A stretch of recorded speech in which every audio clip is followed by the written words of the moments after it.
AP రాష్ట్రం అధోగతి పాలవడానికి కాంగ్రెస్ బాధ్యత ఏదైతే ఉందో ఇప్పుడు 30 సంవత్సరాలు గతంలో పోల్చుకుంటే 30 సంవత్సరాలు డెవలప్ అయింది కూడా 30 సంవత్సరాలు వెనక్కి వెళ్ళిపోతుంది అంటూ ఉంటున్నారు. అలాంటి పరిస్థితికి ఏపీ రావడానికి కాంగ్రెస్ పార్టీ ఎంతైతే బాధ్యత తీసుకుందో బీజేపీది కూడా అంతే బాధ్యత ఉంది. కాంగ్రెస్ విడగొట్టి తప్పు చేసింది. విడిపోయిన తర్వాత బీజేపీ ఏవైతే విభజన చట్టాలో ఉన్న హామీలు ఉన్నాయో వాటన్నిటిని కూడా తొంగలో తొక్కి బీజేపీ అన్యాయం చేసింది. ఇటు కాంగ్రెస్ అన్యాయం చేసింది, ఇటు బీజేపీ అన్యాయం చేసింది. రెండు కూడా ఏపీ రాష్ట్రానికి నష్టం చేసినవి. ఇలాంటి పరిస్థితుల్లో షర్మిల పైన ఇంత పెద్ద బాధ్యత పెట్టింది కాంగ్రెస్ పార్టీ. అసలు ఏపీలో కాంగ్రెస్ పార్టీ ఉందా లేదా అన్న అనుమానం ఉన్న పరిస్థితుల్లో కాంగ్రెస్ తెలంగాణలో రావటం అదే ఊపుతో ఇప్పుడు ఏపీ మీద ఫోకస్ చేయడం జరిగింది. కాకపోతే ఈ బాధ్యత ఏపీలో వర్కౌట్ అవుతుందా? ఎంత ఫోకస్ పెట్టినా కానీ ఒకటి ఫస్ట్ పాయింట్, ఏపీని బీజేపీ అన్యాయం చేసింది. ఇది పూర్తిగా తప్పు. ఎందుకంటే బీజేపీ కేంద్రం రాష్ట్రానికి బాగా మంచిగా చూస్తుంది, భాగిస్తుంది, అదేంటి ప్రత్యేక ప్యాకేజీ చేసింది అని అభినందనల తీర్మానం అసెంబ్లీలో అయ్యింది.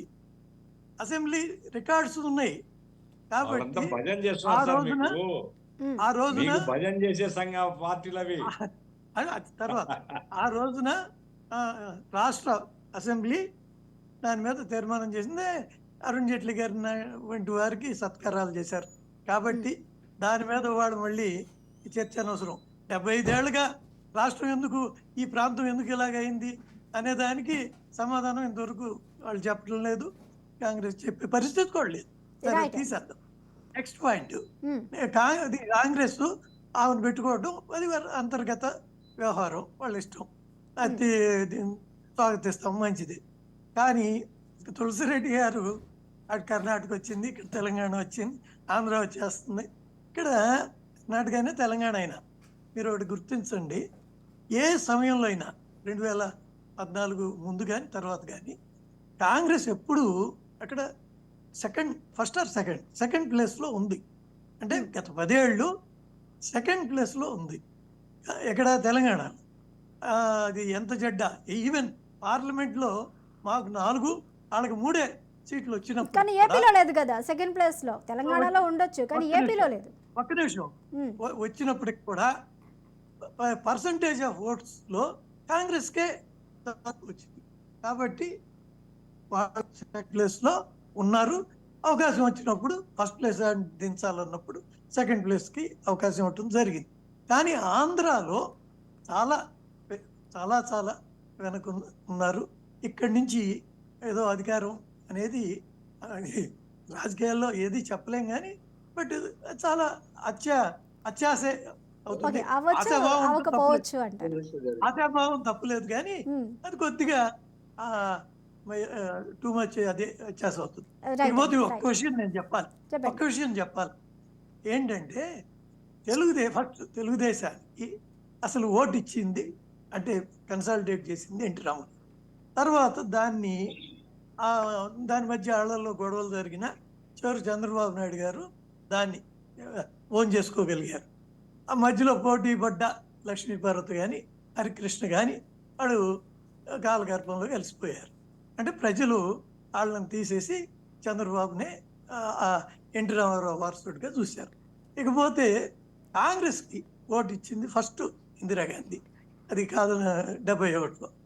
తర్వాత అవునన్న కాదన్న 2004-09లో ముఖ్యంగా 9లో రాజశేఖర రెడ్డి ప్రభావం డెఫినెట్ గా ఉంది. కాబట్టి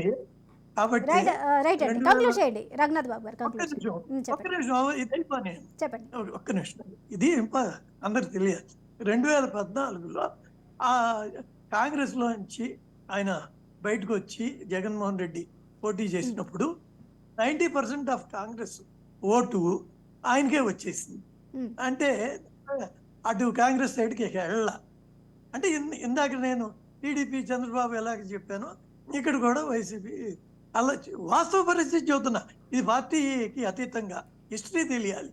ఇవాళ ఈ వచ్చినాక అది ఎంతమంది ఫస్ట్ యాసిడ్ టెస్ట్ ఏంటంటే, ఇప్పుడు ఈ వైసీపీ కొంతమంది సిట్టింగ్ ఎమ్మెల్యేలకి లేదా ఎంపీలకి టికెట్లు ఇవ్వటం లేదు. అటువంటి వాళ్ళు ఎంతమంది కాంగ్రెస్ తరఫున చేరి పోటీ చేస్తారు. అది కూడా ఒక యాసిడ్ టెస్ట్. అవును. ఎందుకంటే వాళ్ళు ఎమ్మెల్యేలుగా బలమైన వ్యక్తులే కాబట్టి అవును. వాళ్ళు వచ్చి ఇక్కడ పోటీ చేస్తే ఓట్లు ఎన్ని వస్తాయని తర్వాత, కానీ ఈ పార్టీ మీద నమ్మకం ఉంది మాకు అని వాళ్ళు అనుకున్నారు అంటే కూడా అది కూడా మంచి విషయం. అంటే పార్టీకి బలపడేదాన్ని. కానీ ఎందుకంటే చూద్దాం. ఇప్పుడు వైసీపీలో కూడా చాలా మంది రఘునాథ్ బాబు గారు, వైసీపీలో కూడా చాలా మంది